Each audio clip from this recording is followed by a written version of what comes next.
Bismillahirrahmanirrahim. Assalamualaikum warahmatullahi wabarakatuh. Selamat pagi semuanya. Perkenalkan kami dari kelompok 9. Di sini kami akan menjelaskan mengenai PSAK 3, yaitu mengenai laporan keuangan interim. Adapun anggota kelompok 9 itu terdiri dari saya, Muhammad Ryan, dengan NIM 555-221-0141. Dengan rekan-rekan saya itu ada Muhammad Sadir Alamsyah dengan NIM 555-221-0049. Dan ada April Triulandari dengan NIM 555-221-0043. Dan yang terakhir itu ada Sophie Badriah, yaitu dengan NIM 555-221-0039. Tujuan untuk menentukan isi minimum laporan keuangan interim, serta prinsip pengakuan dan pengukuran dalam laporan keuangan lengkap atau ringkas untuk periode interim. Ruang lingkupnya, pernyataan ini diterapkan jika entitas disyaratkan atau memilih untuk menerbitkan laporan keuangan interim sesuai dengan SAK. Jika laporan keuangan interim dideskripsikan sesuai dengan SAK, maka laporan keuangan interim harus sesuai dengan seluruh persyaratan dalam pernyataan ini. Selanjutnya di sini mengenai definisi dari laporan keuangan interim. Laporan keuangan interim merupakan laporan keuangan yang berisi laporan keuangan secara lengkap atau laporan keuangan secara ringkas untuk suatu periode interim. Periode interim adalah suatu periode pelaporan keuangan yang lebih pendek daripada 1 tahun buku penuh. Isi dari laporan keuangan interim mengenai pernyataan ini mensyaratkan isi minimum laporan keuangan interim, yaitu meliputi laporan keuangan ringkas dan catatan penjelasan tertentu. Laporan keuangan interim memiliki intensi untuk menyediakan pemutakhiran laporan keuangan tahunan yang lengkap yang terakhir. Sejalan dengan hal tersebut, laporan keuangan interim berfokus pada aktivitas, peristiwa, dan keadaan baru serta tidak mengulang informasi yang telah dilaporkan sebelumnya. Komponen minimum laporan keuangan interim. Pertama, laporan posisi keuangan ringkas. Kedua, laporan laba rugi dan penghasilan komprehensif lain ringkas baik digabung maupun dipisah. Kemudian yang ketiga, laporan perubahan ekuitas ringkas. Yang keempat, laporan arus kas ringkas. Dan yang kelima, catatan penjelasan tertentu. Format isi laporan keuangan interim. Jika entitas menerbitkan laporan keuangan lengkap dalam laporan keuangan interimnya, maka format dan isi laporan keuangan interim tersebut sesuai dengan persyaratan PSAK 1 mengenai penyajian laporan keuangan. Jika entitas menerbitkan laporan keuangan ringkas dalam laporan keuangan interimnya, maka laporan keuangan ringkas tersebut mencakup minimum setiap judul dan subjumlah yang termasuk dalam laporan keuangan terkini dan catatan penjelasan tertentu sebagaimana diisyaratkan oleh pernyataan ini. Peristiwa dan transaksi signifikan. Entitas mencakup dalam laporan keuangan interim penjelasan tentang peristiwa dan transaksi yang signifikan untuk memahami perubahan posisi keuangan dan kinerja entitas sejak akhir periode pelaporan tahunan terakhir. Informasi yang diungkapkan terkait dengan peristiwa dan transaksi tersebut memutakhirkan informasi relevan yang disajikan dalam laporan keuangan tahunan terkini. Pengungkapan lain. Entitas mengikutsertakan informasi berikut dalam catatan atas laporan keuangan interim. Jika tidak diungkapkan atau di bagian manapun dalam laporan keuangan interim, pengungkapan berikut diberikan di dalam laporan keuangan interim atau melalui referensi silang dari laporan keuangan interim pada beberapa laporan lainnya yang tersedia untuk pengguna laporan keuangan dengan persyaratan yang sama seperti laporan keuangan interim dan pada saat yang sama. Jika pengguna laporan keuangan tidak memiliki akses atas informasi yang ada pada referensi silang dengan persyaratan yang sama dan waktu yang sama, maka laporan keuangan interim tersebut tidak lengkap. Pengungkapan kepaduan terhadap SAK. Jika laporan keuangan interim mematuhi pernyataan ini, maka fakta tersebut diungkapkan. Laporan keuangan interim tidak dapat dinyatakan mematuhi SAK kecuali laporan keuangan mematuhi seluruh persyaratan SAK. Selanjutnya di sini ada pun pengungkapan kepatuhan terhadap SAK. Laporan keuangan interim tidak dapat dinyatakan mematuhi SAK kecuali laporan keuangan mematuhi seluruh pernyataan SAK. Dan terdapat periode laporan keuangan interim yang disyaratkan untuk disajikan, yaitu yang pertama, laporan posisi keuangan per akhir periode interim berjalan dan laporan posisi keuangan komparatif per akhir tahun buku terdekat sebelumnya. Kemudian untuk laporan laba rugi untuk periode interim berjalan secara kumulatif untuk tahun buku berjalan sampai tanggal interim. Begitu juga dengan laporan perubahan ekuitas itu secara kumulatif untuk tahun buku berjalan sampai dengan tanggal interim. dengan periode awal tahun buku sampai tanggal pelaporan interim dari tahun buku terdekat sebelumnya. Dan yang terakhir itu adalah laporan arus kas secara kumulatif untuk tahun buku berjalan sampai dengan tanggal interim dengan periode awal tahun buku sampai tanggal pelaporan interim dan tahun buku terdekat sebelumnya. Nah, selanjutnya juga terdapat materialitas bernilai terkait dengan data keuangan periode interim. Dalam menilai materialitas harus dipahami bahwa ketergantungan pengukuran interim pada estimasi akan lebih tinggi dibandingkan pengukuran data keuangan tahunan. Kemudian di Pesaka 1 dan Pesaka 25 juga tidak memberikan panduan kuantitatif atas materialitas itu sendiri. Dan dari pernyataan tersebut tujuannya adalah untuk meyakinkan bahwa laporan keuangan interim mencakup seluruh informasi yang relevan untuk memahami posisi dan kinerja keuangan selama periode interim. Selanjutnya itu adalah pengungkapan dalam laporan keuangan tahunan, di mana terdapat pengakuan dan juga pengukuran.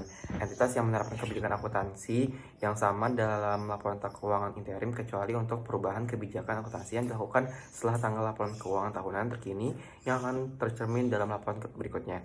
Kemudian yang kedua yaitu mengenai ketentuan entitas menerapkan kebijakan akuntansi yang sama dengan laporan keuangan interim sebagaimana dalam laporan keuangan tahunannya. Mungkin dapat dianggap sama dengan pengukuran periode interim. Dan di sini juga terdapat kerangka konseptual pelaporan keuangan atau KKPK, di mana pengakuan merupakan proses pembentukan suatu pos yang memenuhi definisi unsur serta kriteria pengakuan dalam neraca atau laporan laba rugi. Dan ini juga terdapat karakteristik mendasar dari pendapatan dan beban adalah arus kas masuk dan keluar dan aset dan liabilitas yang terkait telah terjadi. Entitas yang melaporkan lebih sering mengukur penghasilan dan beban berdasarkan awal tahun buku sampai tanggal pelaporan untuk periode interim. Di sini ada pun penyajian kembali periode interim yang telah dilaporkan sebelumnya. Menyajikan kembali laporan keuangan interim periode sebelumnya dalam tahun buku berjalan dan periode interim komparatif dalam setiap tahun buku sebelumnya yang akan disajikan. Kemudian jika tidak praktis untuk menentukan dampak kumulatif pada awal tahun buku dari penerapan kebijakan akuntansi baru untuk seluruh periode sebelumnya. Sehingga memastikan bahwa kebijakan akuntansi yang sama diterapkan untuk suatu jenis transaksi tertentu selama 1 tahun buku secara keseluruhan. Dan jika perubahan akuntansi boleh dicerminkan pada tanggal interim dalam suatu tahun buku, berarti terdapat kebijakan akuntansi berbeda yang diterapkan atas suatu jenis transaksi. Pernyataan ini mulai berlaku pada tanggal 1 Januari 2011. Pendapatan yang diterima secara musiman, siklusan atau tidak teratur. Pendapatan yang diterima secara musiman, siklusan atau tidak teratur dalam suatu tahun buku tidak diantisipasi pada tanggal interim jika tidak akan sesuai pada akhir tahun buku. Contohnya sebagai berikut. Kemudian juga terdapat biaya yang terjadi secara tidak beraturan. Nah, biaya yang terjadi secara tidak beraturan ini selama tahun buku diantisipasi atau ditangguhkan untuk tujuan pelaporan interim. Dan itu adalah penggunaan dari estimasi. Jika pengukuran dalam laporan keuangan tahunan dan interim berdasarkan pada estimasi wajar, maka penyusunan laporan keuangan interim umumnya akan membutuhkan penggunaan metode estimasi yang lebih banyak daripada laporan keuangan tahunan.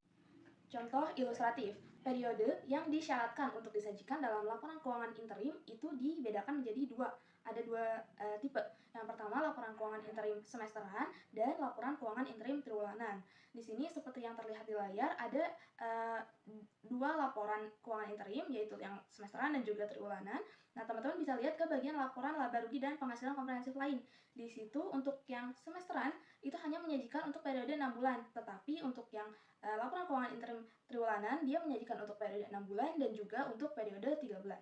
Berikutnya, masuk ke penerapan prinsip pengakuan dan pengukuran. Di sini yang pertama, untuk pajak dan iuran asuransi pemberi kerja itu jika dasar penilaiannya tahunan maka diakui menggunakan estimasi rata-rata. Berikutnya, untuk perawatan atau perbaikan utama periodik terencana itu yang diperkirakan terjadi pada akhir tahun itu tidak diantisipasi kecuali menyebabkan entitas memiliki kewajiban hukum.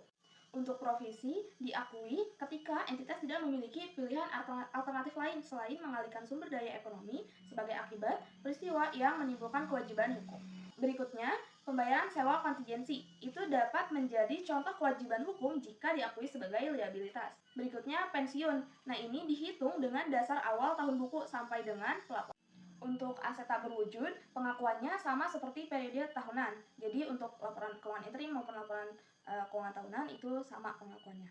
Berikutnya, untuk cuti berbayar jangka pendek. Nah, itu diperkirakan untuk dibayar. Berikutnya, untuk biaya terencana lain tetapi terjadi secara tidak reguler. Nah, ini pengakuannya tidak konsisten dengan definisi liabilitas. Berikutnya, untuk bonus akhir tahun. Nah, ini diantisipasi hanya jika merupakan kewajiban hukum dan juga estimasi andal atas kewajiban tersebut dapat dibuat. Yang terakhir, untuk kredit pajak. Nah, di sini ada beberapa yurisdiksi pajak yang memberikan kredit pajak kepada wajib pajak terhadap pajak terutangnya itu berdasarkan yang pertama ada jumlah belanja modal, ekspor, belanja riset, dan juga pengembangan ataupun dengan dasar lain. Selanjutnya, contoh ilustratif untuk pengukuran beban pajak pendapatan interim. Di sini ada dua contoh. Yang pertama, untuk kasus entitas seperti ini, maka beban pajak yang disajikannya untuk triwulan pertama itu sebesar 2.500, didapatkan dari 10.000 dikali dengan 20%. Dan untuk triwulan kedua, 3, dan 4 juga sama, karena penghasilannya juga sama, Rp10.000 per triwulan, dan tarifnya juga sama 20%, maka nilainya sama untuk setiap triwulan.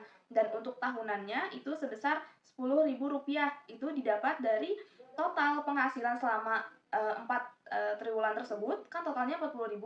Nah, dikali dengan 20% tarif pajaknya sama dengan Rp10.000.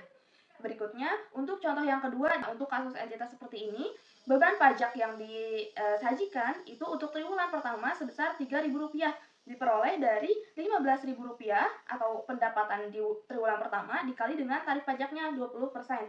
Nah, untuk di triwulan kedua, karena dilaporkan bahwa perusahaan atau entitas mengalami kerugian, maka di sini triwulan kedua ini diberi tanda kurung ataupun negatif sebesar Rp1.000. 1.000 di sini didapat dari 5.000 dikali dengan 20%. Untuk triwulan ketiga dan keempat itu sama seperti triwulan kedua tadi, dan untuk tahunannya sebesar 6. Karena apa? Karena di triwulan pertama dia mendapat Rp15.000, tetapi di triwulan 2, 3, dan 4 mengalami kerugian Rp5.000 setiap triwulannya. Maka di akhir tahun tersebut total penghasilannya habis untuk menutupi kerugian tersebut, maka nilainya 0, dan dikali dengan 20% tarif pajak pun hasilnya tetap 0.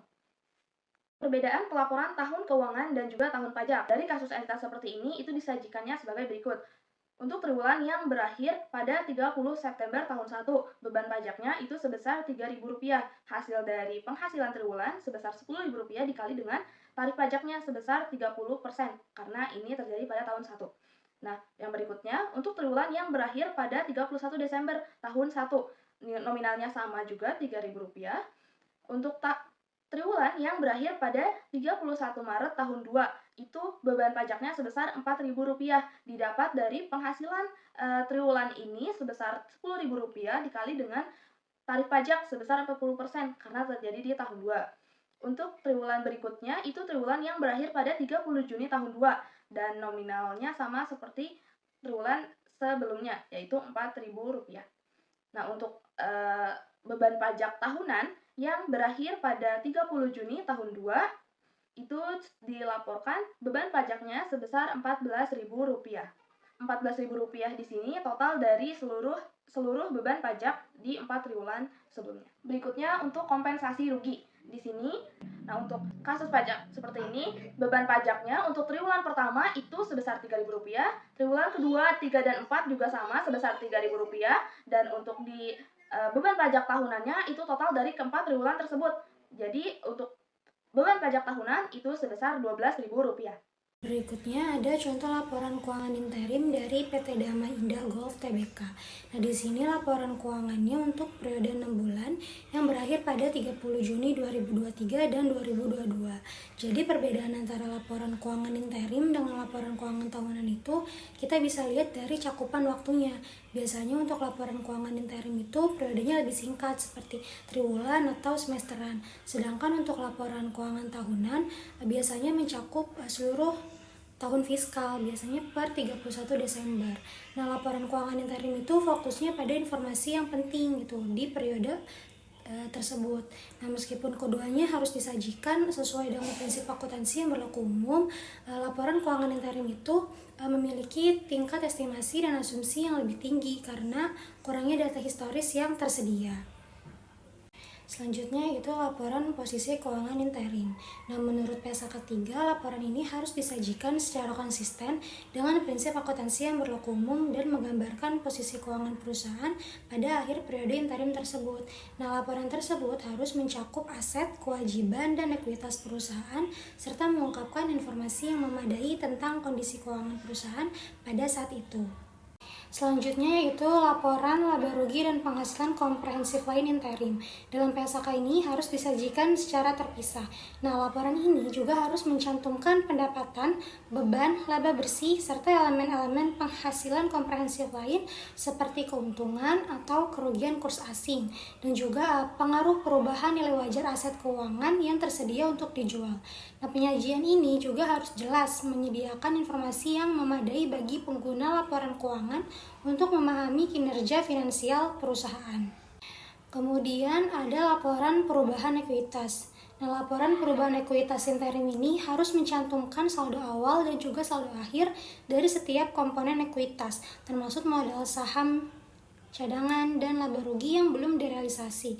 Nah, selain itu, laporan perubahan ekuitas interim juga harus menggambarkan setiap transaksi yang mempengaruhi ekuitas, seperti distribusi dividen, transaksi saham, atau perubahan nilai wajar aset keuangan yang tersedia untuk dijual.